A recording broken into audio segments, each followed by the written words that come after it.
বিদেশ থেকে শ্রমিক নেওয়ার বিধিনিষেধ তুলে দিল কুয়েত। শ্রমিক সংকট দূরীকরণ এবং শ্রমিক নিয়োগের খরচ কমাতে বিদেশ থেকে শ্রমিক নিয়োগের সব বিধিনিষেধ তুলে দিল মধ্যপ্রাচ্যের দেশ কুয়েত। সম্প্রতি বিদেশ থেকে শ্রমিক নিয়োগের যে পদ্ধতি রয়েছে তাতে পরিবর্তন এনেছে দেশটি। এতে সব ধরনের বাধা কেটে যাওয়ায় এখন থেকে সহজেই অন্য দেশ থেকে কুয়েতে যেতে পারবেন শ্রমিকরা।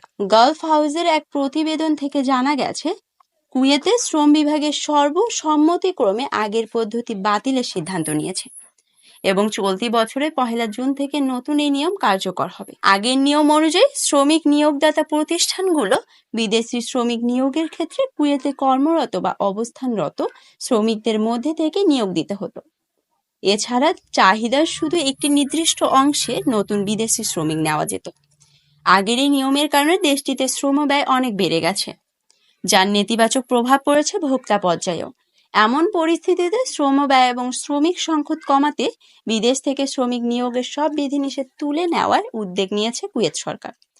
গত বছর বেসরকারি খাতে কর্মরত শ্রমিকদের একসঙ্গে 2টি চাকরি অর্থাৎ পার্ট টাইম চাকরি দেওয়া হতো কুয়েত সরকার। তবে দ্বিতীয় চাকরি করার ক্ষেত্রে প্রথম বা আসল নিয়োগকর্তার অনুমতি বাধ্যবাধকতা রয়েছিল। বর্তমানে পার্ট টাইম চাকরিতে দিনে সর্বোচ্চ 4 ঘন্টা কাজ করার সুযোগ পান কর্মীরা। তবে দেশটির নির্মাণ খাতে শ্রমিক সংকট থাকার কারণে এই খাতে শ্রমিকদের একসঙ্গে 2টি চাকরি করার এই সুযোগ দেওয়া হয়নি।